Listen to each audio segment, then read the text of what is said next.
இந்த திருப்பலியானது CM Francis மற்றும் குடும்பத்தினர் இறைவனுக்கு நன்றி திருப்பலியாகவும், இறந்து போன அற்புதராஜ் மெல்வின் அவருடைய ஆண்களை காட்சிக்காக ஒப்புக் கொடுப்பவர் மோசஸ் ரூபி மற்றும் குடும்பத்தினர், இறந்து போன எஸ் காணிக்கராஜ், மேரி மாலதி, மேரி மெட்டில்டா, ரோஸ் மேரி, சம்பங்கி சகாயநாதன் இவருடைய ஆண்களை காட்சிக்காகவும், அதிதூதரான மிக்கேலுக்கு நன்றி திருப்பலியாக ஒப்புக் கொடுப்பவர் பிரான்சிஸ் தேவராஜ், ஏ ஜான் இருதய மேரி குடும்பத்தினர் இறைவனுக்கு நன்றி திருப்பலியாகவும், அதிதூதரான மிக்கேல் நன்றி திருப்பலியாக ஒப்புக் கொடுப்பவர் மேரி அம்மா, இறைவனுக்கு நன்றி திருப்பலியாக ஜாய்ஸ் மேரி, ரூபன் ரோஷன், ஜோனஸ் வசந்தி, அதிதூதரான மிக்கேலுக்கு நன்றி திருப்பலியாக மோசஸ் மேரி மற்றும் குடும்பத்தினர், ஜோஷ்வா கணேஷ், டைசி ராணி குடும்பத்தினர் இறைவனுக்கு நன்றி திருப்பலியாகவும், இறைவனுக்கு நன்றி திருப்பலியாக ரோசி மற்றும் குடும்பத்தினர், இறந்து போன தேவராஜ் அவருடைய ஆண்களின் காட்சிக்காகவும், இறைவனுக்கு நன்றி திருப்பலியாக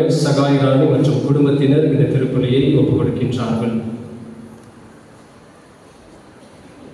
தந்தை மகன் தூய ஆவியாரின் பெயராலே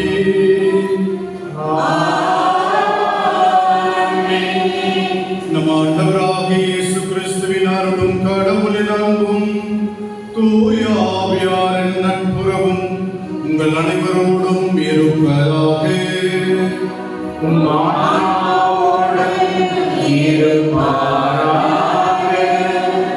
அன்பார்ந்த மக்களே, நம்முடைய பங்கு காவலராக இருக்கும் புனித மிக்கேலின் பெயரால் உங்கள் அனைவரையும் வருக என்று வரவேற்கின்றேன். புனித மிக்கேலை ஆண்டவர் நமக்கு பாதுகாவலராக கொடுத்திருக்கின்றார். இருந்தார். மோயிசனுக்கு யாத்திரை ஆகமத்தில் 23ஆம் அதிகாரம் 12ஆம் வசனத்திலே ஆண்டவர் கூறுவார், என்னுடைய தூதரை உன் முன் நான் அனுப்பி உனக்கு பாதுகாவலை கொடுப்பேன், எல்லா வகையிலும் நான் உனக்கு பாதுகாவலை கொடுப்பேன் என்று மோயிசனுக்கு ஆண்டவர் கட்டளையிட்டார், வாக்குறுதியை கொடுத்தார். மோயிசன் மற்றும் அந்த இஸ்ரேல் மக்கள் அடிமையாக வாழ்ந்து கொண்டிருந்தவர்களுக்கு ஆண்டவர் தன்னுடைய தூதரை அனுப்பி அவர்கள் வெற்றிகரமாக வாழ்வதற்காக கானா ஊரிலே அங்கே சென்று தங்குவதற்காக தன்னுடைய தூதரை அனுப்பி கடவுள் அவர்களுக்கு வெற்றியை கொடுத்தார். அன்பார்ந்த மக்களே, புனித மிக்கேல் தேவ தூதர்களில் குமாரனாக இருக்கின்றவர், நமக்கு பாதுகாவலராக இருக்கின்றார். தீய சக்தியிலிருந்து நம்மையும் நம்முடைய குடும்பங்களையும் புனித மிக்கேல் சம்மன்ஸ் நம்மை பாதுகாக்க வேண்டும் என்று இந்த திருப்பலியின் வழியாக நாம் மன்றாடுவோம். நாம் செய்த குற்றங்கள், குறைகள், பாவங்களுக்காக ஆண்டவருடைய மன்னிப்பை கேட்போம். எல்லாம் வல்ல இறைவனிடமும் சகோதர சகோதரிகளே உங்களிடமும் நான் பாவி ஒன்று ஏற்றுக்கொள்கிறேன்.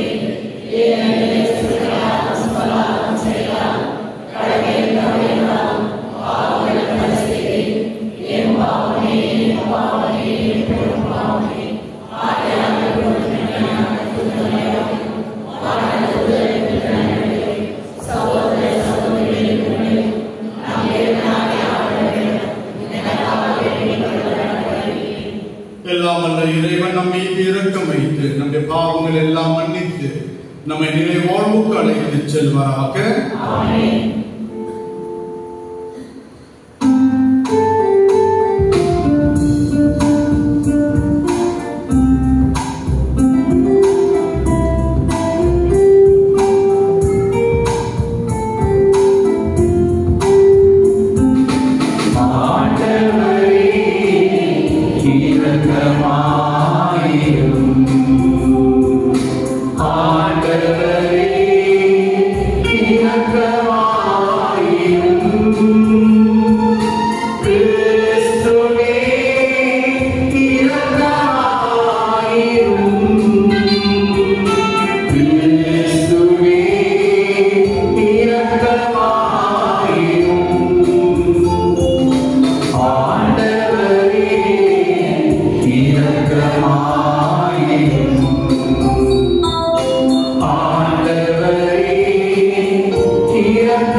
துதித்த இறைவன் மகனே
மன்றாடுவோமாக.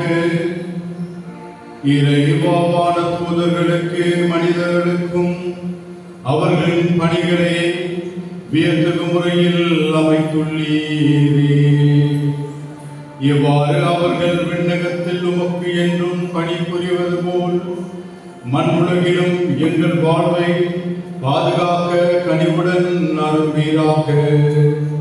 உமோடு பரிசுத்த ஆவியின் ஐக்கியத்தில் என்றென்றும் வாழ்ந்து ஆட்சி செய்யும் எங்கள் ஆண்டவரும் உம் திருமகனுமாகிய இயேசு கிறிஸ்து வழியாக உம்மை மன்றாடுகின்றோம்.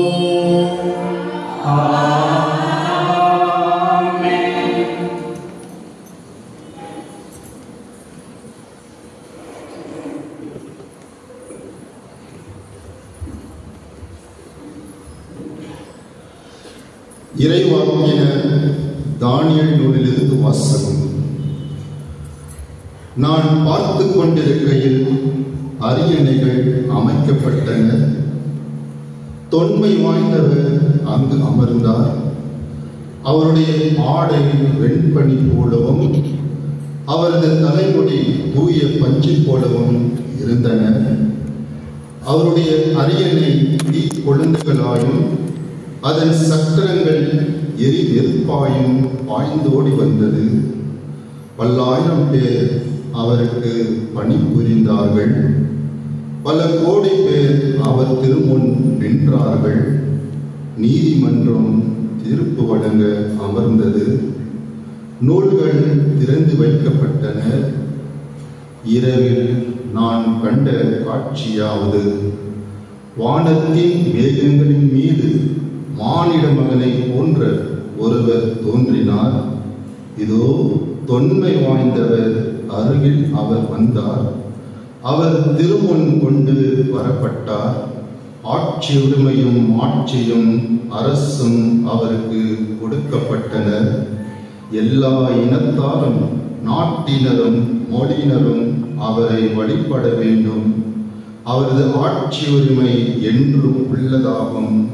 அதற்கு முடிவே இராது. அவரது அரசு அழிந்து போகாது. ஆண்டவரின் அருள்வாக்கு.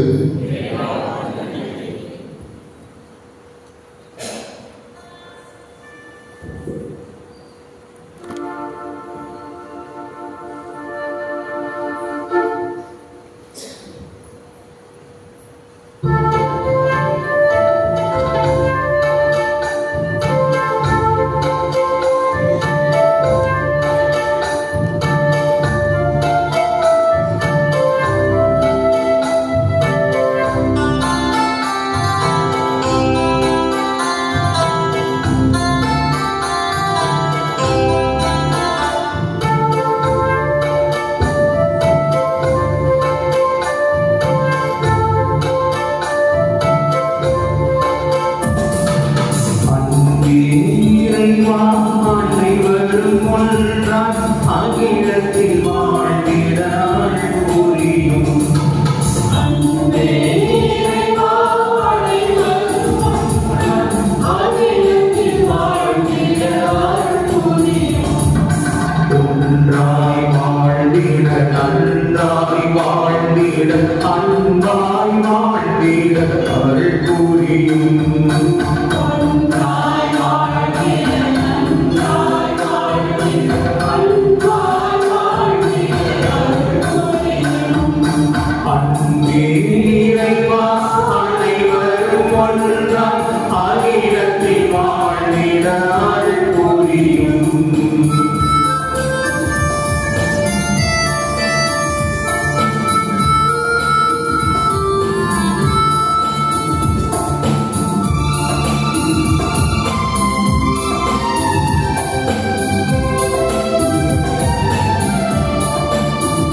கனியாய் இருக்கும் மானிடர்கள் உடையாய் வாழ்விட அருள் புரியும். கனியாய் இருக்கும் மானிடர்கள் உடையாய் வாழ்விட அருள் புரியும். இடையாய் சமனாய் ஆணும் பெண்ணும் இருக்கரம் போட்டிட அருள் புரியும்.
தாயும் குடும்பத்திலே சிந்தை ஒன்றாகிட அருள் புரியும். தந்தை தாயும் குடும்பத்திலே சிந்தை ஒன்றாகிட அருள் புரியும்.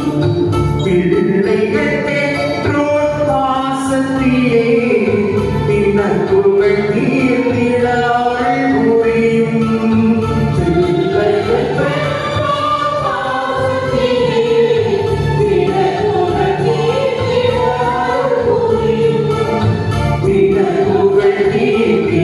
அருள் புரியும். ஒன்றாய் வாழ்ந்திட நன்றாய் வாழ்ந்திட அன்பாய் வாழ்ந்திட அருள் புரியும்.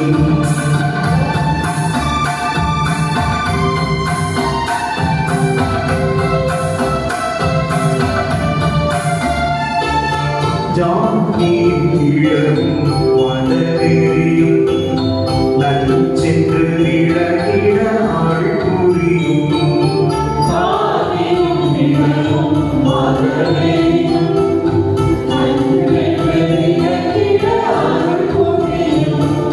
நீதியை நினைத்து அமைதியையே அறுவடை செய்திட அருள் புரியும்.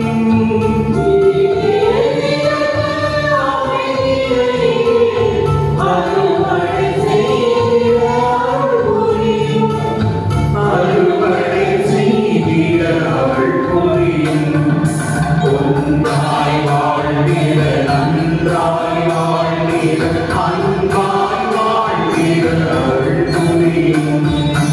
ஒன்றாய் வாழ்ந்திட நன்றாய் வாழ்ந்திட அன்பாய் வாழ்ந்திட அருள் புரியும். அன்பே இறைவா அனைவரும் ஒன்றாம் அகிலத்தில் வாழ்ந்திட அருள் புரியும்.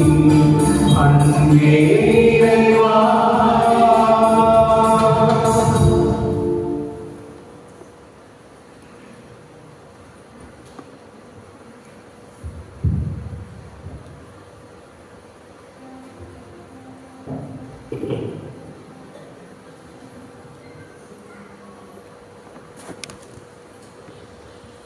விடுதலை பெயரோடு இருந்து வாசகம். ஆண்டவர் கூறுவது, வழியில் உன்னை பாதுகாக்கவும் நான் ஏற்பாடு செய்துள்ள இடத்திலேயே உன்னை கொண்டு சேர்க்கவும் இதோ நான் உனக்கு முன் ஒரு தூதரை அனுப்புகிறேன். அவர் முன் எச்சரிக்கையாயிரு, அவர் சொல் கேட்டு நட, அவரை எதிர்பார்ப்பனாய் இராதே. உன் குற்றங்களை அவர் பொறுத்துக் கொள்வார், ஏனெனில் என் பெயர் அவரில் உள்ளது. நீ அவர் சொல் கேட்டு நடந்தால் நான் சொல்வது யாவற்றையும் கேட்டு செயல்பட்டால் நான் உன் எதிரிகளுக்கு எதிரியும் உன் பகைவர்களுக்கு பகைவரையும் ஆவேன். ஏனெனில் என் தூதர் உனக்கு முன் செல்வார்.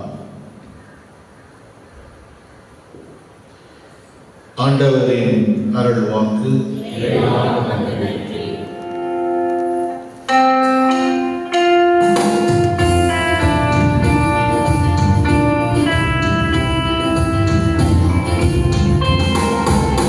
Alleluia, Alleluia, Alleluia, Alleluia, Alleluia, Alleluia,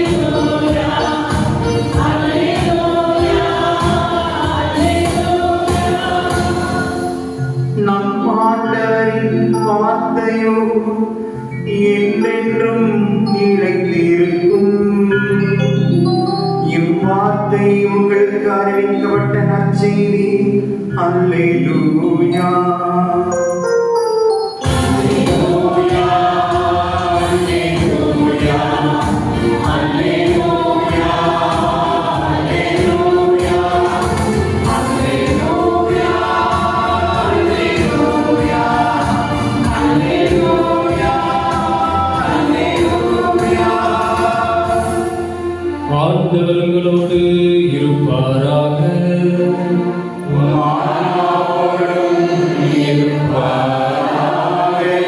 யோவான் எழுதிய தூய நற்செய்தியிலிருந்து வாசகம். ஆண்டவரே, மாட்சி உமக்கே.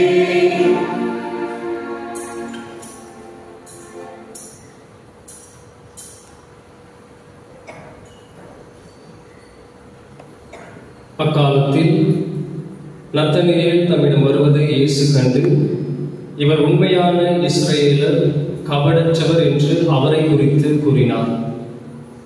நத்தனியேல், என்னை உமக்கு எப்படி தெரியும் என்று அவரிடம் கேட்டார். இயேசு, பிலிப்பு உம்மை கூப்பிடுவதற்கு முன்பு நீர் அத்திமரத்தின் கீழ் இருந்தபோதே நான் உம்மை கண்டேன் என்று பதிலளித்தார்.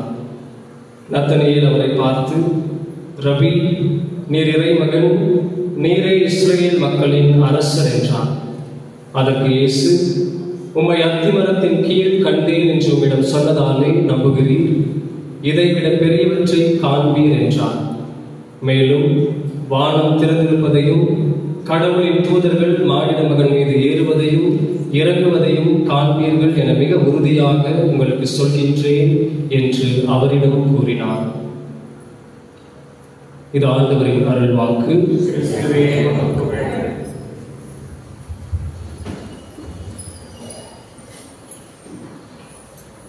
இயேசுவில் அன்பார்ந்த சகோதர சகோதரிகளே, உங்கள் அனைவருக்கும் நம் பங்கின் பாதுகாவலராம் அதிதூதரான மிக்கேல் சமணசின் திருவிழாவின் வாழ்த்துக்களை தெரிவித்துக் கொள்கின்றேன்.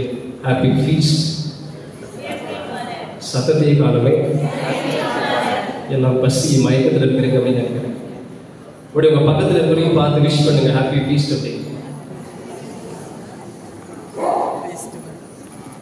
அன்புக்குரியவர்களே, ஒவ்வொரு பங்கிற்கும் ஒவ்வொரு பாதுகாவலர்கள் வழங்கப்பட்டிருக்கின்றார்கள். அவருடைய பாதுகாப்பிலே நம்முடைய வாழ்க்கையை நாம் நடத்தி கொண்டிருக்கின்றோம். அதே போல ஒவ்வொரு வருடமும் அந்த பாதுகாவலரின் திருவிழாவை நாம் வெகு விமரிசையாக கொண்டாடுகின்றோம். சில வருடங்களிலே 9 நாள் நவநாள் வைத்து நாம் திருவிழாவை கொண்டாடுகின்றோம். இன்னும் சில நேரங்களிலே 3 நாள் 6 நாள் இவ்வாறு நவ நாட்களை எல்லாம் வைத்து இறுதியிலே இந்த திருவிழாவின் நாளை வெகு விமரிசையாக நாம் கொண்டாடுகின்றோம். எதற்கு ஒவ்வொரு வருடமும் இந்த பங்கின் பாதுகாவலரின் திருவிழாவை நாம் கொண்டாட வேண்டும் என்பதை நாம் இன்று புரிந்து கொள்ள வேண்டும். அன்புக்குரியவர்களே, கிரேக்க மொழியிலே காலத்தை குறிப்பிடுவதற்கு, காலம்னா நேரம், டைமை குறிப்பிடுவதற்கு 2 வார்த்தைகளை அவர்கள் பயன்படுத்துகிறார்கள். ஒரு வார்த்தை குரோனோஸ் என்று சொல்வார்கள். இந்த குரோனோஸ் என்ற வார்த்தை எந்த காலத்தை, எந்த நேரத்தை குறிப்பிடுகிறது என்று நாம் பார்த்தோமே என்றால், நாள்காட்டியில் வருகின்ற நேரத்தை அது குறிப்பிடும். கேலண்டரில் வர டேஸ். உதாரணத்துக்கு சொல்லணும் அப்படின்னா, இன்னைக்கு அக்டோபர் 5ஆம் தேதி 2025 காலை 9:30 மணி நாம் அனைவரும் இந்த திருப்பலியிலே பங்கெடுத்துக் கொண்டிருக்கின்றோம். இந்த நாள்காட்டியின் காலத்தை குறிப்பிடுவது தான் இந்த குரோனோஸ் என்கின்ற அந்த வார்த்தை. ஆங்கிலத்தில் கூட நாம் கேள்விப்பட்டிருப்போம், குரோனாலஜி அப்படின்னு சொல்லுவாங்க, தி ஆர்டர் ஆஃப் ஈவெண்ட்ஸ். இது ஒரு வார்த்தை. இன்னொரு வார்த்தை அதே காலத்தை குறிப்பிடுவதற்கு இன்னொரு வார்த்தையும் அந்த கிரேக்க மொழியிலே அவர்கள் பயன்படுத்துகிறார்கள். அந்த வார்த்தை என்ன அப்படின்னா கைரோஸ் என்று அவர்கள் சொல்வார்கள். கைரோஸ் என்றால் கடவுளால் ஏற்படுத்தப்பட்ட காலம். இந்த கைரோஸ் எந்த காலத்தை குறிப்பிடுகிறது என்று பார்த்தால், அருளின் காலத்தை, இரக்கத்தின் காலத்தை, அன்பின் காலத்தை குறிப்பிடுகின்றது. ஏதோ ஒரு வகையிலே கடவுள் நம்மோடு இருக்கின்றார், ஏதோ ஒரு வகையிலே அல்லது நாம் கடவுளோடு நெருங்கி இருக்கின்றோம், அவருடைய அன்பை சுவைக்கின்றோம், அவருடைய அருளையும் அவருடைய இரக்கத்தையும் நம்முடைய வாழ்க்கையிலே அனுபவித்துக் கொண்டிருக்கின்றோம் என்பதை உணர்வதுதான் இந்த கைரோஸ் என்கின்ற அந்த வார்த்தை குறிப்பிடுகின்ற ஒரு காலம். நாம் புனித பவுலடிகளார் கலாத்தியர் எழுதிய திருமுகத்தில் 4:4 நாம் வாசிப்போம். மிக அழகாக கூறுவார், காலம் நிறைவேறிய பொழுது திருச்சட்டத்திற்கு உட்பட்டிருந்த நம்மை மீட்க தம் பிள்ளைகள் ஆக்குமாறு கடவுள் தம் மகனை பெண்ணிடம் பிறக்க வைத்தார், திருச்சட்டத்திற்கு உட்பட்டவராக பிறந்தார் என்று நாம் வாசிப்போம். காலம் நிறைவேறிய பிறகு அது எந்த காலத்தை குறிக்கின்றது என்றால், இந்த கடவுளால் ஏற்படுத்தப்பட்ட அந்த கைரோஸ் என்கின்ற காலத்தை அது குறிப்பிடுகின்றது. இதை எதற்கு உங்களிடம் நான் சொன்னேன் என்றால், ஒவ்வொரு வருடமும் நாம் பங்கு திருவிழாவை கொண்டாடும் பொழுது இந்த கைரோஸ் அனுபவத்தை அனுபவிக்க நாம் அழைக்கப்பட்டிருக்கின்றோம். இந்த 3 நாள் நாம் நவநாள் செய்திருக்கின்றோம். அதிதூதரான மிக்கேலை பற்றி பல்வேறு கருத்துக்களை நாம் தியானித்திருக்கின்றோம். அது எல்லாம் இன்று நிறைவேறுகின்ற பொழுது ஆண்டவரோடு நாம் நெருக்கமாக இருக்க வேண்டும், அல்லது ஆண்டவருடைய அருளை, ஆண்டவருடைய இரக்கத்தை நாம் அனுபவிக்க வேண்டும் என்பதற்கு தான் இந்த பங்கு திருவிழாவை நாம் அனைவருமே ஒரே குடும்பமாக சேர்ந்து இங்கு கொண்டாடி கொண்டிருக்கின்றோம். அன்பானவர்களே, இந்த 3 நாள் நிறைய பேர் 3 நாளுமே நவீனாக வந்தீங்க. பல்வேறு 3 திருப்பலிகளை நாம் ஒப்புக் கொடுத்தோம். அந்த திருப்பலிகளிலே நம்முடைய பாதுகாவலரை பற்றி நிறைய கருத்துக்களை நாம் அனைவருமே தியானித்துக் கொண்டிருந்தோம். இன்று நானும் கூட உங்களோடு ஒரு சில கருத்துக்களை பகிர்ந்து கொள்ள நான் இன்று ஆசைப்படுகின்றேன். இந்த உலகிலே உள்ள அனைத்தையும் படைத்தது இறைவன் என்று நாம் ஒவ்வொருவருக்குமே தெரியும். நாம் கொலோசியர் எழுதிய திருமுகம் 1:16 நாம் வாசிக்கின்றோம். பவுல் கூறுவார், ஏனெனில் விண்ணில் உள்ளவை மண்ணில் உள்ளவை, கட்புலனாகுபவை கட்புலனாகாதவை, அரியணையில் அமர்வோர், தலைமை தாங்குவோர், ஆட்சியாளர், அதிகாரம் கொண்டோர் ஆகிய அனைவரும் அவரால் படைக்கப்பட்டது என்று அவர் கூறுவார். அப்படி என்றால் கடவுள் நம்முடைய கண்களுக்கு காண்பவைகளை மட்டும் படைக்கவில்லை, நம்முடைய கண்களுக்கு காணாதவைகளையும் அவர் படைத்திருக்கின்றார் என்பதில் எந்த ஒரு ஐயமும் இல்லை, எந்த ஒரு சந்தேகமும் இல்லை. அவ்வாறு நம்முடைய ஊன கண்களுக்கு, நம்முடைய இந்த பிசிக்கல் ஐஸ், இந்த கண்களால் காண முடியாமல் இருக்கும், ஆனால் நம்மோடு கூட இருந்து நம்மை வழிநடத்தி நமக்கு இறைவனின் அருளையும் இறைவனின் சித்தத்தையும் வெளிப்படுத்துகிறவர்கள் தான் இந்த வானதூதர்கள். அவங்க தான் அந்த ஏஞ்சல்ஸ் என்று நாம் அழைப்போம். கத்தோலிக்க திரு அவையில கிறிஸ்துவ இறையியலின்படி, கேத்தலிக் தியாலஜி நீங்க எடுத்துக்கிட்டீங்க அப்படின்னா, இந்த வானதூதர்களை 3 படிநிலையில அவங்க பிரிக்கிறாங்க. நம்ம திருவிவிலியத்தில் இதை பத்தி நாம பார்க்க மாட்டோம். ஆனா கத்தோலிக்க இறையியலின்படி, தியாலஜி படி இந்த வானதூதர்களை 3 நிலைகள்ல அவங்க பிரிக்கிறாங்க. 1ஆம் நிலை, 2ஆம் நிலை, 3ஆம் நிலை அப்படின்னு. அந்த ஒவ்வொரு நிலையிலுமே 3 முக்கியமான குழுக்களை சேர்ந்த வானதூதர்கள் இருப்பதை நாம் பார்க்கின்றோம். 5ஆம் நூற்றாண்டில் வாழ்ந்த ஒரு டயனிஷியஸ் ஆரியோபகஸ் என்பவர் இதை அழகாக அவர் பிரிக்கின்றார். இந்த 1ஆம் நிலையை நாம் எடுத்துக்கொண்டோம் என்றால், முதலில் இருக்கின்ற வானதூதர்கள் செராபீன்கள், செராபீன்ஸ் என்று நாம் வாசிப்போம். ஏசாயா இறைவாக்கினர் 6:2 நாம் வாசிப்போம். அவருக்கு ஒரு திருவெளிப்பாடானது காணப்படும். அந்த திருவெளிப்பாட்டிலே அவர் கூறுகின்றார், நான் அரியணையில் ஆண்டவர் வீற்றிருப்பதை கண்டேன். அந்த ஆண்டவருக்கு மேலே செராபீன்கள் இடைவிடாது தூயவர் தூயவர் தூயவர் என்று அவரை போற்றி புகழ்ந்து கொண்டிருப்பதை நான் கண்டேன் என்று எசாயா இறைவாக்கினர் அவர் கூறுகின்றார். யார் இந்த செராபீன்கள்? இறைவனுக்கு அருகில் இருப்பவர்கள், இறைவனுடைய அன்பினால் நிரப்பப்பட்டவர்கள். இவங்களை தான் நாம் செராபீன்ஸ் என்று அழைக்கின்றோம். இவங்க தான் முதல் நிலையில இருக்கிறாங்க. இரண்டாவது நாம் பார்த்தோம் என்றால் கெரூபீன்கள், செரூபீன்ஸ் சொல்லுவோம். நாம் தொடக்க நூல் 3:24 நாம் வாசிப்போம். நம்முடைய ஆதி பெற்றோர்கள் ஆதாம் ஏவாள் பாவத்தை செய்த பிறகு அவர்களை அந்த ஏதோம் தோட்டத்தில் இருந்து கடவுள் அனுப்பிய பிறகு அந்த வாழ்வை அளிக்கும் அந்த மரத்துக்கு செல்லும் வழியை அவர் கெரூபீன்களால் காக்க வைத்தார் என்று நாம் வாசிக்கின்றோம். யார் இந்த கெரூபீன்கள்? இறை ஞானத்தினாலும் இறை அறிவினாலும் தூண்டப்பட்டவர்கள் தான் இந்த கெரூபீன்கள். இவர்கள் அடுத்து அந்த முதல் நிலையில கடைசியில் இருக்கிறதா சிம்மாசனங்கள் என்று சொல்வோம். த்ரோன்ஸ் இங்கிலீஷ் சொல்லுவோம். இவங்களை யாருன்னா ஆண்டவருடைய அரியணையை காப்பவர்கள். இந்த 3 பேர் தான் அந்த முதல் நிலையில இருக்கிறாங்க. இரண்டாவது நிலையில நாம் பார்த்தோமே என்றால் டொமினியன்ஸ் என்று சொல்லுவோம், ஆதிக்கங்கள் என்று. யார் இந்த ஆதிக்கங்கள்? இவர்களுக்கு கீழ் உள்ள வானதூதர்களுக்கு ஆண்டவருடைய செய்தியை கொடுத்து அதன்படி நடக்க தூண்டுகிறவர்கள் தான் இந்த டொமினியன்ஸ் அல்லது ஆதிக்கம் என்று நாம் அழைக்கின்றோம். இரண்டாவது வல்லமைகள், பவர்ஸ் என்று சொல்லுவோம். இவங்கள யாருன்னா இந்த உலகத்தை காக்கின்ற போர் வீரர்கள். அந்த மூன்றாவது சக்திகள் என்று நாம் சொல்வோம். இவங்க தான் இந்த அண்டத்தையும் இயற்கையும் காப்பவர்களாக இருக்கின்றார்கள். இந்த 3 பேர் தான் இரண்டாம் நிலையில இருக்கிறாங்க. இப்ப மூன்றாம் நிலைக்கு நாம் வருகின்ற பொழுது இந்த மூன்றாம் நிலையிலே இருக்கின்ற வானதூதர்கள் தான் மனிதர்களாகிய நமக்கு அருகில் இருப்பவர்கள். இவர்கள் தான் இறைவனிடத்திலிருந்து அவருடைய செய்திகளையும் அவருடைய சித்தங்களையும் நமக்கு வெளிப்படுத்தி நம்மை காத்து அவருடைய சித்தத்தின்படி நடக்க நம்மை தூண்டுகிறவர்கள் தான் இந்த மூன்றாவது நிலையில இருக்கிறவங்க. இந்த மூன்றாவது நிலையில முதல்ல இருக்கிறவங்க ஆட்சிகள் அப்படின்னு சொல்லுவோம், பிரின்சிபாலிட்டிஸ். யார் இவங்க அப்படின்னா நகரங்கள், நாடுகள், தேவாலயம் போன்ற பெரிய குடிகளுக்கு வழிகாட்டுபவர்களாக இவர்கள் இருக்கின்றார்கள். இவர்களுக்கு அடுத்ததுதான் அதிதூதர்கள், தி ஆர்கிஏஞ்சல்ஸ் என்று நாம் கொண்டாடுகின்ற நம் பங்கின் பாதுகாவலர் அவர்கள் இருக்கின்றார்கள். நம்ம எல்லாருக்குமே தெரியும் 7 அதிதூதர்கள் இருக்கின்றார்கள். ஆனால் திருவிவிலியத்தில் 3 பேர் மட்டும்தான் கொடுக்கப்பட்டிருக்கின்றது. அதிதூதரான மிக்கேல், காப்ரியேல் மற்றும் ரஃபாயேல். இவங்க 3 பேர் தான் அதிதூதர்கள். இவர்கள் நம்மோடு இருந்து ஆண்டவருடைய செய்திகளையும் ஆண்டவருடைய திட்டங்களையும் நமக்கு வெளிப்படுத்தி அதன்படி செயல்பட நம்மை தூண்டுகிறவர்கள் தான் இந்த அதிதூதர்கள். கடைசியா நம்ம கார்டியன் ஏஞ்சல்ஸ், வான தூதர்களை பார்க்கின்றோம். அவர் நம்மை காப்பவராக இருக்கின்றார். எனவே அன்பார்ந்தவர்களே, அந்த அதிதூதர்களில் ஒருவர் தான் நம்முடைய பங்கின் பாதுகாவலரான அதிதூதரான மிக்கேல். இவர் நம்முடைய பங்கிற்கு மட்டும் பாதுகாவலர் அல்ல, நம் ஒவ்வொருவருக்குமே பாதுகாவலர். நம் ஒவ்வொருவருக்கும் மட்டும் பாதுகாவலர் அல்ல, திருச்சபையின் பாதுகாவலர்.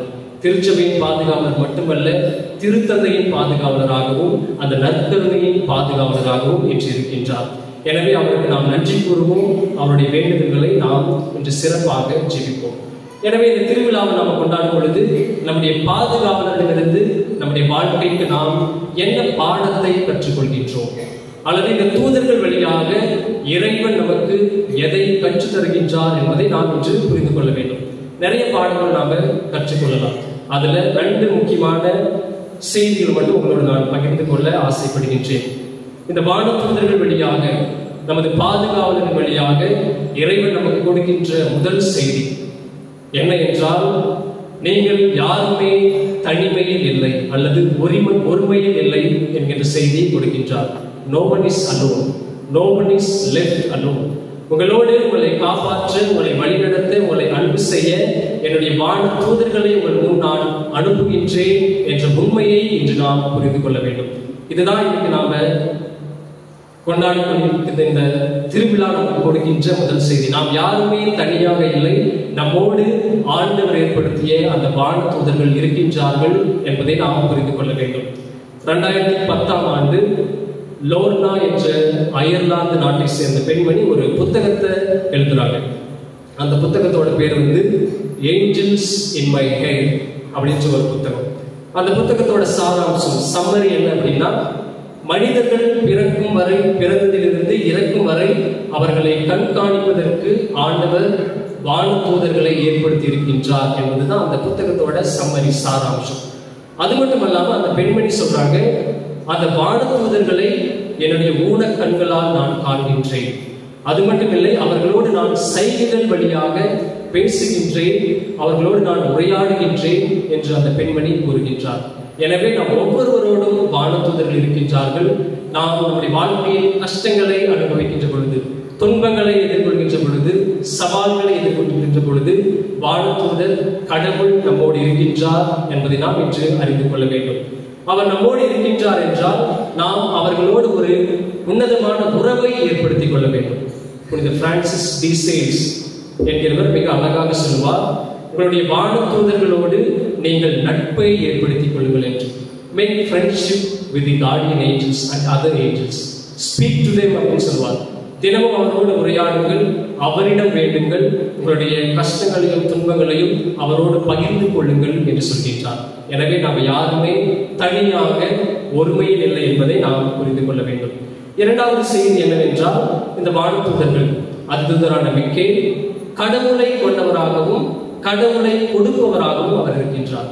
இந்த ஆர்கியேஞ்சல்ஸ் நேம்ஸ் எல்லாம் நீங்க எடுத்துக்கிட்டீங்க அப்படின்னா அவங்களோட பெயர் கடைசியில எல் அப்படின்ற வார்த்தையில முடியும்.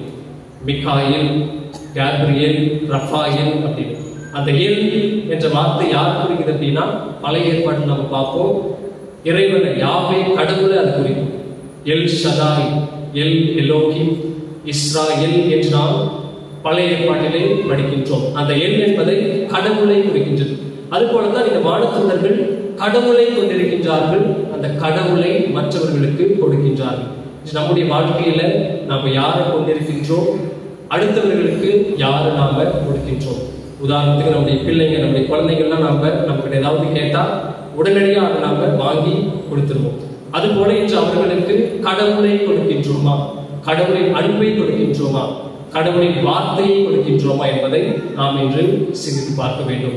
அந்த வானதூதர் எவ்வாறு கடவுளை கொண்டவராகவும் அந்த இறைவனை கொடுப்பவராகவும் இருக்கின்றாரோ அதுபோல மாற இன்று நாமும் இன்று அழைக்கப்பட்டிருக்கின்றோம். எனவே அன்பார்ந்தவர்களே, மற்றும் ஒரு முறை நம்முடைய பங்கின் திருவிழாவை கொண்டாடும் பொழுது இறைவனுக்கு ஒரே குடும்பமாக சேர்ந்து நாம் நன்றி கூறுவோம். நம்மோடு தூதர்கள் இருக்கின்றார்கள், அவர் நம்மை வழிநடத்துவார். எல்லா கஷ்ட துன்பங்களிலும் நாம் தனியாக இல்லை என்பதை புரிந்து தொடர்ந்து திருப்பலியிலே நாம் பக்தியோடு ஜெபிப்போம். ஆமென்.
இயேசுவில் அன்புமிக்கவர்களே, வல்லவரும் நல்லவருமான இறைவன் நமது நம்பிக்கையின் சிகரம். அவரிடம் முழு நம்பிக்கையோடு கொண்டவர்களாக நமது மன்றாட்டுகளை எடுத்துரைப்போம்.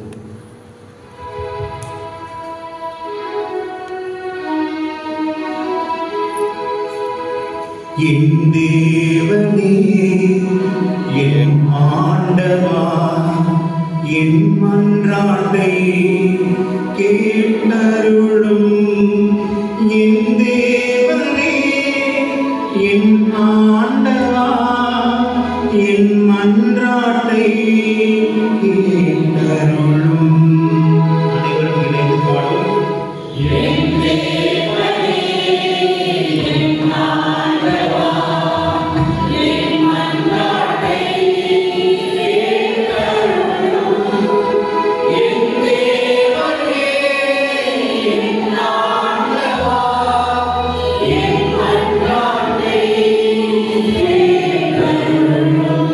அன்பு தந்தை இறைவா, எம் திருவை வழிநடத்தும் எம் திருத்தந்தை 14ஆம் லியோ, அவரோடு உடன் உழைக்கும் அனைத்து திரு ஆட்சியாளர்கள், அருட்பணியாளர்கள், துறவியர் ஆகிய அனைவரும் உமது அளவற்ற கருணையின் துணை கொண்டு அணிபுரிய வரம் தந்து வழி நடத்த வேண்டும் என்று இறைவா உம்மை மன்றாடுகின்றோம். என் தேவனே, என் ஆண்டவா, என் மன்றாட்டை கேட்டருளும். என் தேவனே, என் ஆண்டவா, என் மன்றாட்டை கேட்டருளும். எளியோருக்கு இறங்கிடும் இறைவா, இன்று நாட்டில் ஏழைகளுக்கான அனைத்து வழிகளும் செல்வந்தரானாலும் அரசியல் செய்பவர்கள் ஆனாலும் அழைக்கப்பட்டு வாழ வழியின்றி தவிக்கின்றார்கள். உம் இரக்கத்தை பொழிந்து அவர்களின் வாழ்வு வளப்பெற உதவிட அருள் தர வேண்டும் என்று இறைவா உம்மை மன்றாடுகின்றோம். என் தேவனே, என் ஆண்டவா, என் மன்றாட்டை கேட்டருளும். என் தேவனே, என் ஆண்டவா, என் மன்றாட்டை கேட்டருளும். கருணையின் இறைவா, எம் நாட்டில் நிலவும் கொலை, கொள்ளை, வன்முறை, தீவிரவாதம், பாலியல் வன்முறைகள், இனக்கலவரம், ஜாதி வேறுபாடு, தீண்டாமை இவைகளில் சிக்கித் தவிக்கும் அனைவர் மீதும் உமது கருணையை பொழிந்து அனைவரும் நிம்மதியோடும் அமைதியோடும் வாழ அருள் தர வேண்டும் என்று இறைவா உம்மை மன்றாடுகின்றோம்.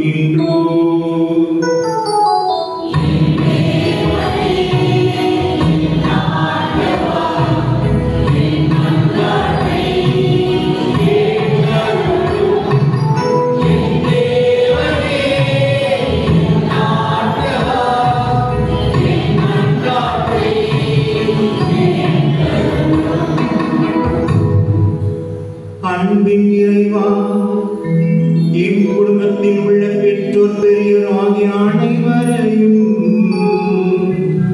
நாங்கள் உண்மையாக கருதாமல் அவர்களை புரிந்து கொண்டு எம் கடமைகளை சரிவரச் செய்ய அருள் தர வேண்டும் என்று இறைவா உம்மை மன்றாடுகின்றோம்.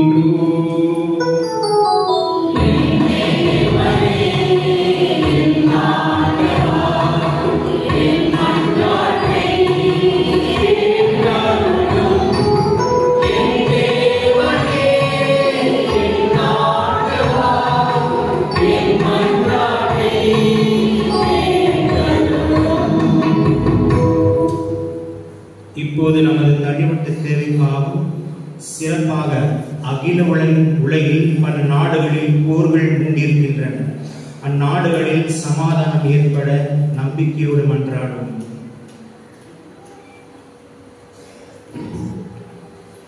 எங்கள் வாழும் வளமுமான இறைவா, மிகுந்த நம்பிக்கையோடு நாங்கள் உமது திருமண் கொண்டு வந்துள்ள எங்கள் மன்றாட்டுகளுக்கு கனிவுடன் செவி சாய்த்தருளும். உமது அன்பின் ஆவியால் நாங்கள் ஊக்கம் பெற்றவர்களாக என்னாலும் நம்பிக்கையோடு உமது திருமகனை பின்பற்றி நடக்க எங்களுக்கு அருள் தாரும். எங்கள் ஆண்டவராகிய இயேசு கிறிஸ்து வழியாக உம்மை மன்றாடுகின்றோம்.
சகோதர சகோதரி, நாம் அனைவரும் கொடுக்கும் இவனை எல்லாம் அல்ல தந்தையாக இறைவனை கேட்டதாக படி ஜெபியுங்கள்.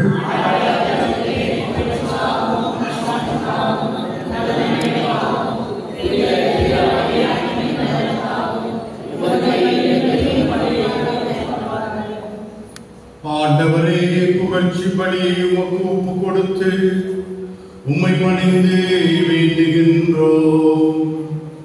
வானதூதர்கள் பலியினால் மாண்பு கூறிய உமது திருமுன் கொண்டு வந்துள்ள காணிக்கை உமக்கு ஏற்புடையதாகவும் எங்கள் மீட்புக்கு பயனுள்ளதாகவும் செய்வீராக.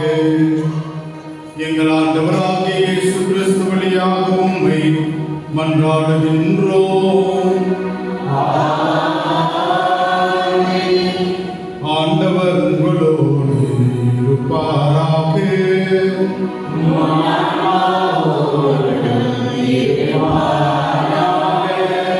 இதயங்களை மேலே எழுப்புங்கள்.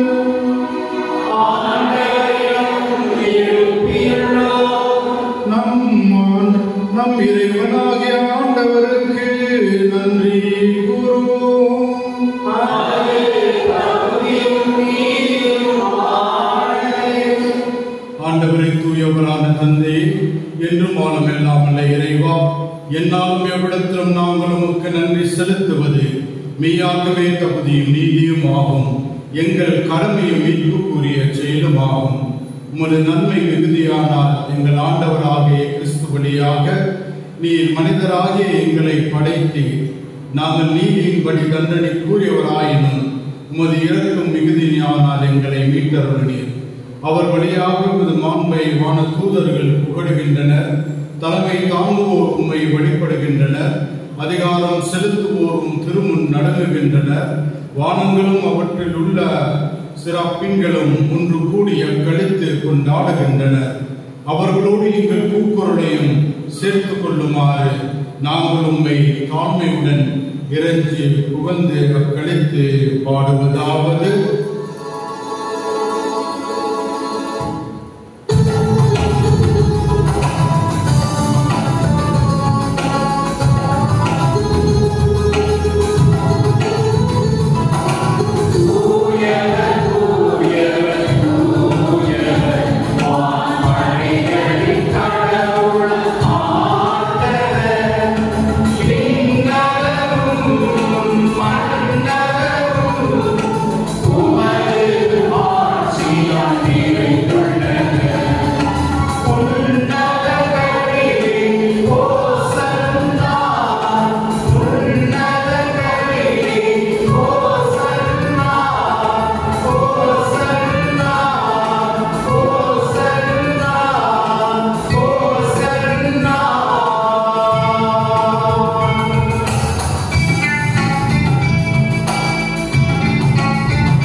ஆண்டவரே, நிர்மையாகவே தூயவர், தூய்மை அனைத்திற்கும் முற்று. ஆகவே தூயாவே பொழுந்தி காணிக்கைகளை தூய்மைப்படுத்தும்மை வேண்டுகின்றோம். இவ்வாறு எங்கள் ஆண்டவராகிய இயேசு கிறிஸ்துவின் உடலும் இரத்தமுமாக எங்களுக்கு இவை மாறுவனவாக. அவர் பாடுபட உண்ணும் கழிந்து தம்மை கையளித்த போது அப்பத்தை எடுத்து நன்றி செலுத்தி அதை பெற்று தம் சீடர்களுக்கு அழைத்து கூறியதாவது: அனைவரும் இதிலிருந்து பெற்று உண்ணுங்கள், ஏனெனில் இது உங்களுக்காக கையளிக்கப்படும் என் திருவுடல்.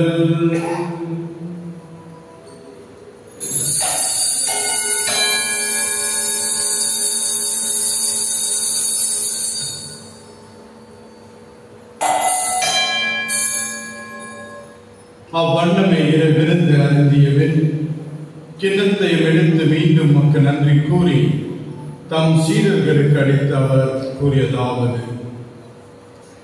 அனைவரும் இதிலிருந்து பெற்று பருகுங்கள், ஏனெனில் இது புதிய நிலையான உடன்படிக்கைக்கு உரிய இரத்தத்தின் கிண்ணம்.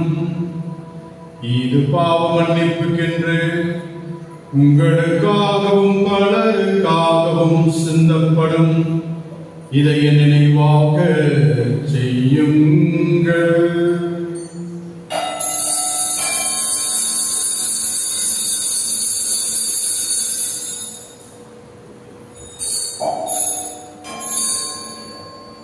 நம்பிக்கையின் மறைபொருள்.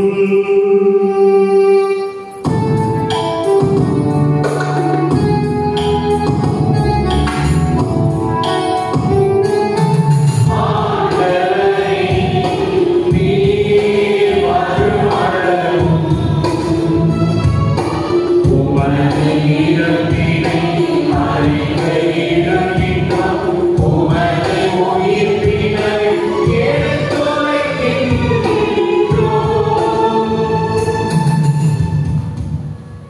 ஆகவே ஆண்டவரே, நாங்கள் கிறிஸ்துவின் இறப்பினையும் உயிர்ப்பினையும் நினைவு கூர்ந்து வாழ்வு தரும் அப்பத்தை மீட்பளிக்கும் கிண்ணத்தையும் ஒப்புக் கொடுக்கின்றோம். உம் திருமணம் ஊழியம் புரிய தகுந்தவர்கள் ஏற்றுக்கொண்டேன். எனவே உமக்கு நன்றி செலுத்துகின்றோம். மேலும் கிறிஸ்துவின் உடலிலும் இரத்தத்திலும் பங்கு கொள்ளும் எங்களை தூய ஆவியார் ஒன்று சேர்க்க வேண்டும் என உம்மை தாழ்மையுடன் மன்றாடுகின்றோம். ஆண்டவரை உலகெங்கும் பரவியிருக்கும் இந்த திரு அவையை எனக்கு கூர்ந்தருளும். எங்கள் திருத்தந்தையிலேயோ எங்கள் ஆயர் பீட்டர், துணையாயர்கள் சக்தி சூசைநாதன், எல்லா திருநிலையர் ஆகிய அனைவரோடும் உமது திரு அவை அன்பில் நிறைவு பெற செய்தருளும். மேலும் உயிர்த்திலும் எதிர்நோக்குடன் துயில் கொள்ளும் எங்கள் சகோதர சகோதரிகளையும் இறந்தோர் அனைவரையும் இரக்கத்துடன் நினைவு கூர்ந்து உமது திருமுக ஒளிக்குள் ஏற்றருளும்.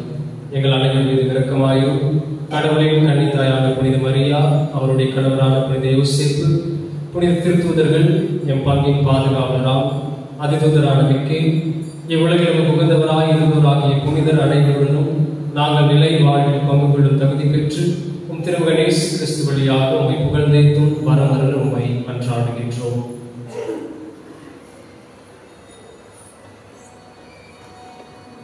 இவர் வழியாக இவரோடு இவர் எல்லாம் வல்ல இறைவனாகிய தந்தை தூயாவின் ஒன்றில் எல்லாம் புகழும் ஆட்சியும் என்றென்றும் உமக்கு உரியதே.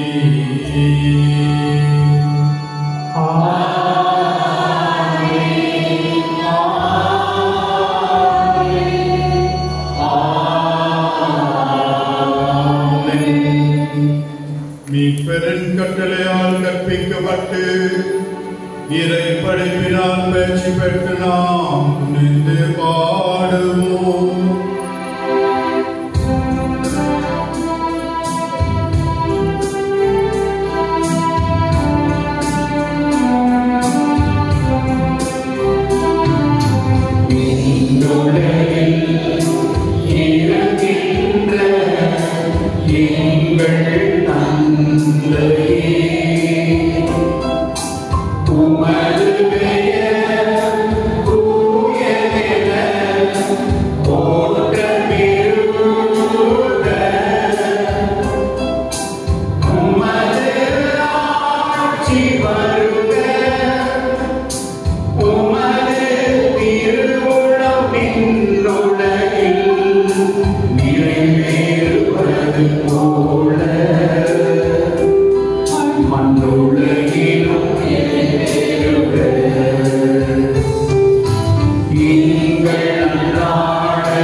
ஆண்டவரே, தீமை அனைத்திருந்தும் எங்களை விடுவித்து எங்கள் வாழ்நாளில் அமைதியை கனிவுடன் அருளும் உம்மை மன்றாடுகின்றோம். உமது இரக்கத்தின் உதவியால் நாங்கள் பாவத்தில் எப்பொழுதும் விடுதலை பெற்று யாதொரு கலக்கமும் இன்று நலமாயிருப்போமாக. நாங்கள் எதிர்நோக்கி இருக்கும் பேரின்பத்திற்காகவும் எம் மீட்பராகிய இயேசு கிறிஸ்துவின் வருகைக்காகவும் காத்திருக்கின்றோம்.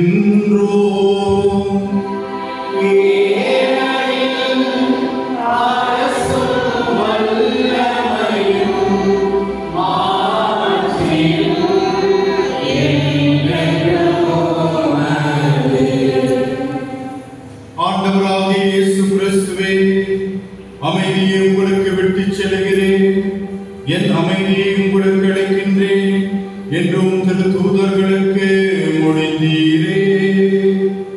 எங்கள் பாவங்களை பாராமல் உமது திரு அவையின் நம்பிக்கையை கண்ணோக்கி உமது திரு உள்ளத்தேக்க அதற்கு அமைதியும் ஒற்றுமையும் அளித்தருள்வீராக. என்றென்றும் வாழ்ந்து ஆட்சி செய்கின்றவர் நீரே.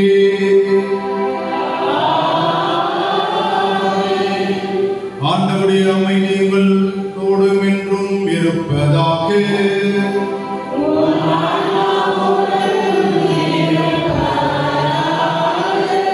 ஒருவர் அமைதியை பகிர்ந்து கொள்வோம்.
இதோ இறைவனின் செம்மறி, இந்த உலகின் பாவங்களை போக்குகின்றவர், இந்த செம்மறின் விருந்துக்கு அழைக்க பெற்றவர் பேறு பெற்றோர்.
செயலிலே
நன்றி என்று பாடுவேன் இனிய தேவனே.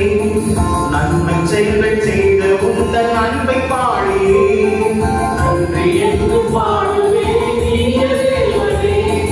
நன்மை செயல்கள் செய்த உந்தன் அன்பை பாடியே கோடி நன்றி பாடுவேன்.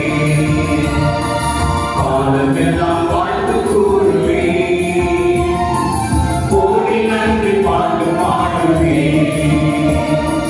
காலமெல்லாம் வாழ்த்து கூறுவேன்.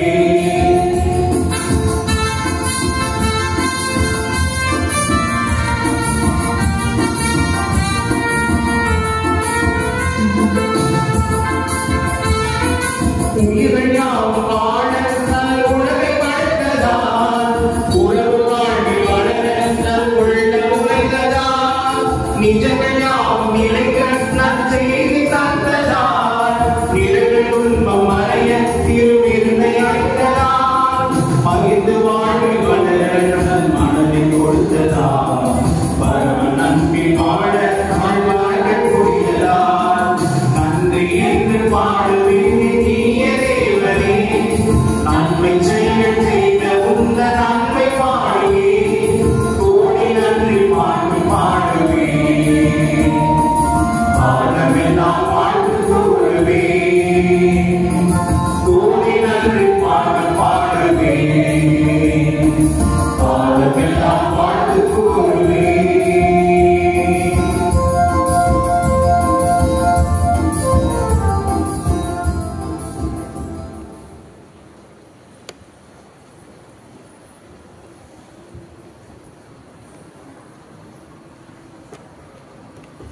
ஜெபிப்போமாக. ஆண்டவரே, விண்ணக உணவால் ஊட்டம் பெற்ற நாங்கள் உம்மை பணிந்து வேண்டுகின்றோம். அதனால் இந்த உணவின் ஆற்றலால் வலிமை பெற்ற நாங்கள் உம் வானதூதர்களின் உண்மையான பாதுகாப்பால் மீட்பின் பாதையில் துணிவுடன் முன்னேறி செல்வோமாக. எங்கள் ஆண்டவராகிய இயேசு கிறிஸ்து வழியாக உம்மை மன்றாடுகின்றோம்.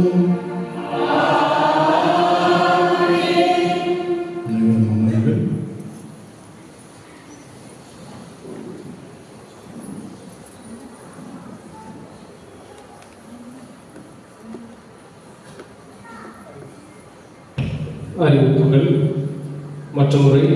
மற்றும் ஒருமுறை உங்கள் அனைவருக்கும் நமது பங்கின் பாதுகாவலரின் திருவிழாவின் வாழ்த்துக்களை தெரிவித்துக் கொள்கின்றேன்.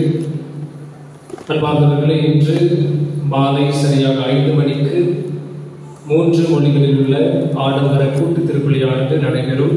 அதிலும் நீங்கள் ஒவ்வொருவரும் வந்து பங்கு பெறுமாறு நான் கேட்டுக்கொள்கின்றேன். அதனைத் தொடர்ந்து தேர் ஊரை சுற்றி பவனிகளும் மற்றும் நற்கருணை ஆசீர்வாதத்தோடு நம்முடைய திருவிழாவை நாம் சிறப்பிக்க இருக்கின்றோம். இன்று கேண்டீன் கேம் ஸ்டால்ஸ் எல்லாம் வெளியே ரெடியாக இருக்குது. அதில் நீங்கள் பங்கு பெறுமாறு நான் கேட்டுக்கொள்கின்றேன். கடந்த வார காணிக்கையின் மொத்தம் 21,270 ரூபாய்கள்.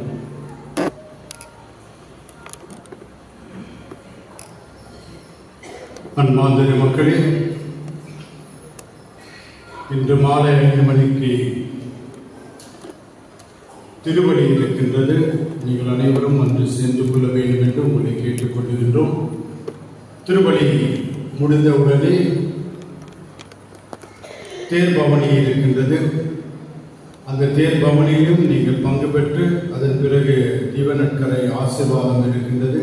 அந்த ஆசீர்வாதத்தை பெற்று செல்லுங்கள் என்று உங்கள் அனைவரையும் கேட்டுக்கொள்கின்றேன். காலையிலே வந்திருக்கின்ற திருப்படிக்கு அதே போல் மாலையிலும் வர வேண்டும். ஆண்டவர் மோசேக்கு என்ன சொன்னார்?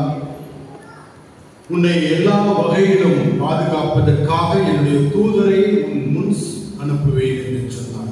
I will send you my angel before you to guard you in all your ways. எல்லா வகையிலும் உன்னை பாதுகாப்பதற்காக என்னுடைய தூதரை நான் உன்னுடைய முன் அனுப்புவேன் என்று சொன்னார்.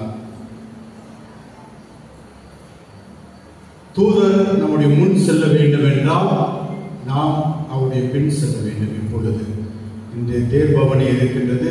தேர்பவனிலே அவர் இருக்கின்றார். அவருடைய பின் சென்றால் இன்று இந்த வருடம் முழுவதும் தேவ தூதர்கள், முக்கியமாக மிக்கேல் சம்மன்ஸ் அவர்கள் நம்முடைய முன் சென்று எல்லா வகையிலும் எந்த ஒரு சூழ்நிலையிலும் ஆண்டவர் நம்மை பாதுகாப்பார். இது உறுதியான வார்த்தை, கடவுளுடைய வார்த்தையாக இருக்கின்றது. எவ்வாறு ஆண்டவர் மோசேக்கு வெற்றி கொடுத்தாரோ தன்னுடைய எதிரிகளுக்கு முன்பாக, அதே போல் ஆண்டவர் நம்மை பாதுகாப்பார். நாம் யோசிக்காத விதத்திலே ஆண்டவர் நமக்கு பாதுகாவலை கொடுப்பார். ஆகவே நாம் அவருடைய பின் செல்ல வேண்டும். சற்று நேரத்துக்கு ஒரு நாளைக்கு சென்றால் வருடம் முழுவதும் ஆண்டவர் நம்முடைய முன் சென்று நமக்கு பாதுகாவலை கொடுப்பார். ஆகவே நீங்கள் அனைவரும் வந்து இந்த மாலை திருப்பலியிலும் மீண்டும் தேர்பவனிலும் பங்கு பெற வேண்டும் என்று உங்களை அனைவரையும் அழைக்கின்றேன். அதே சமயத்தில் நான் பார்க்கிற மக்கள் இன்று எத்தனை பேர் வந்திருக்கின்றனர்?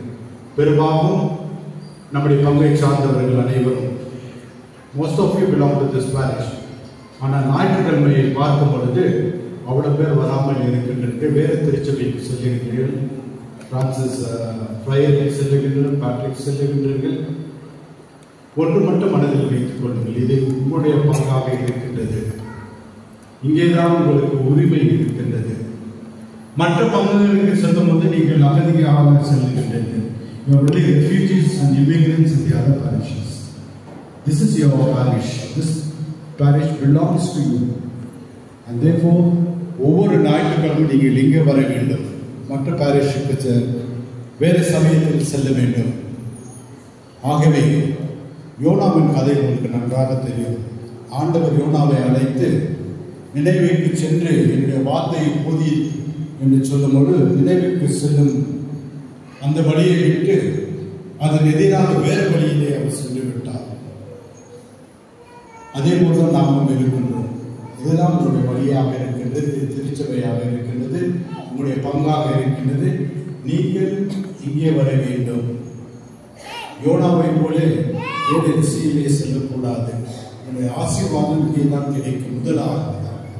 ஆகவே நீங்கள் அனைவரும் ஒவ்வொரு ஞாயிற்றுக்கிழமையும் இந்த ஆலயத்துக்கு வந்து ஆண்டவருடைய திருவழியிலே பங்கு பெற்று ஆண்டவருடைய ஆசீர்வாதத்தை பெற வேண்டும் என்று உங்கள் அனைவரையும் கேட்டுக்கொள்கின்றோம். ஆண்டவருடைய கடைசி ஜெபத்திற்காக நாம் அனைவரும் எழுந்து நின்று தலையை வணங்குவோம். ஆண்டவர் உங்களுக்கு ஆசீர்வதித்து உங்களை காப்பாராக. ஆண்டவர் தம் திருமுகத்தை உங்கள் மேல் ஒளிரச் செய்து உங்களுக்கு இரக்கம் காட்டுவாராக. ஆண்டவர் தமது திருமுகத்தை உங்கள் பக்கம் திருப்பி உங்களுக்கு தம் அமைதியை அருள்வாராக. எல்லாம் வல்ல இறைவன் தந்தை, மகன், தூய ஆவியானவர் உங்கள் அனைவரையும் ஆசீர்வதிப்பாராக. கிறிஸ்துவின் அன்பில் வாழ சென்று வாருங்கள். திருவழி நிறைவேறிற்று.